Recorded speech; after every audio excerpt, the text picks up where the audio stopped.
Hi, I'm Mark Boyadjis with IHS Automotive, and we're here today with the 2014 Mazda 3.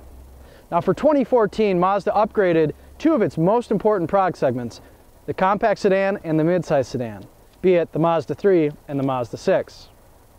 Now, while they share almost all of its similar design language on the outside, on the inside, the infotainment systems couldn't be more different.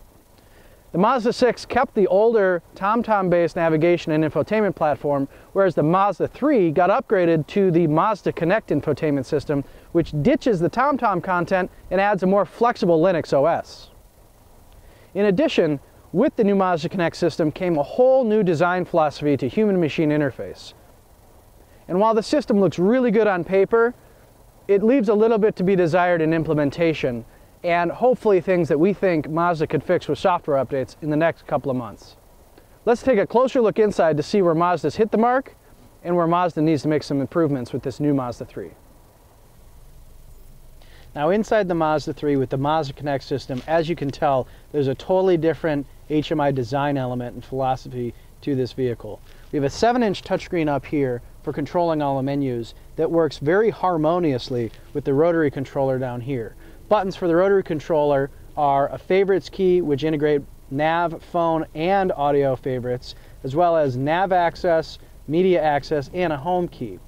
And what's really interesting is Mazda 3 and the Mazda Connect system, this is the first vehicle that will eliminate all touchscreen capabilities as soon as you're driving, forcing you really to use the rotary controller, the steering wheel controls, or the voice recognition. All three of which are great as redundant backups. Now in terms of displays, this display up here is a little bit small for my liking, but adequate. One thing that we didn't like was the real missing information in the instrument cluster. Now even though that information is missing from the cluster, there is an optional active driving display, which is Mazda's brand name for a head-up display. And it sits right above the cluster. And it allows for navigation information, audio information, and some degree of other redundant elements to be put right in the driver's point of view. Now our vehicle didn't have this system as our tester, but it allows for that information to be put up in the driver's point of view, which we think is a good addition. Now in terms of infotainment features, the Mazda Connect system has everything you'd expect and more. In terms of media and broadcast functionality, you have a USB port, actually two of them, a CD drive, we almost forgot about that, Bluetooth integration for bringing in streams from your mobile devices, FM and AM radio as well as HD radio, plus Sirius XM radio. Now on the internet radio side, this Mazda Connect system offers Pandora Internet Radio, Stitcher, as well as AHA, which allows for numerous amounts of content from the AHA radio feeds. All of this is ported through a Bose Centerpoint surround sound system with 9 speakers, and we think for the compact segment, among the best type of audio execution we've ever heard. Now the navigation system in the Mazda Connect is no longer run by TomTom. They've replaced it now with NNG, which is similar to TomTom, but more of a white label software solution. And the reasons we feel this system is better than almost anything else in the market is there's very, very smooth transitions, and the route and the way the car runs along the map is smoother and more crisp than any other system we've seen. It's got a great three-dimensional navigation map as well, and you never get a feeling that there's any processor lag, even though this is one of the most advanced maps I've seen.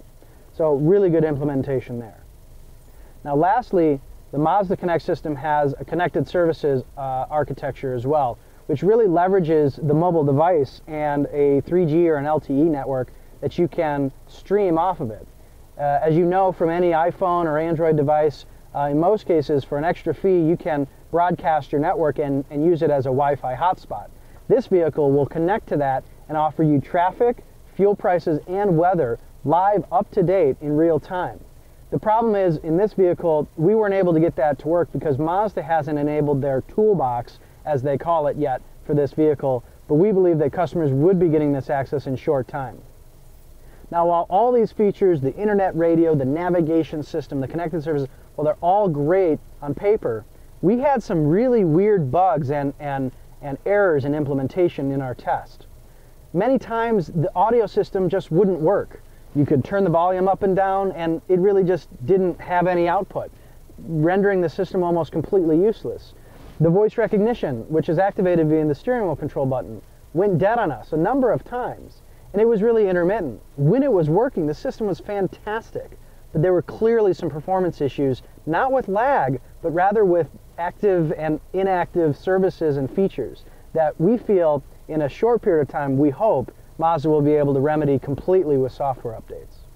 And my last and only gripe in terms of the HMI is actually this volume knob, which they place down near the rotary control. In a larger car, that's fine, and it's easy to find. And actually, this is almost taking a page out of Audi's book. But in this compact car, I found myself reaching up to the center stack all the time for the volume knob. Fortunately, they do have a good set of steering wheel controls for volume up here. Now the 2014 Mazda 3 starts at $16,945 for the base level four-door sedan. This also comes in a hatchback, and in each trim level it's about a couple thousand more for the hatchback. Now we have the sedan with the Grand Touring or GT trim level, which tips the scales at just over $24,000. Still a great value if you ask me, because all of these things are included as standard with the GT.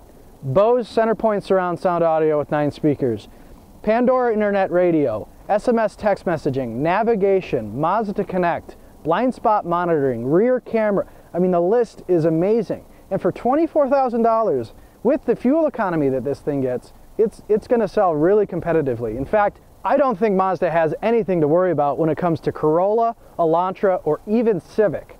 Now, this really fits in next to maybe the Ford Focus or even the Chevy Cruze in terms of features and overall fit and finish.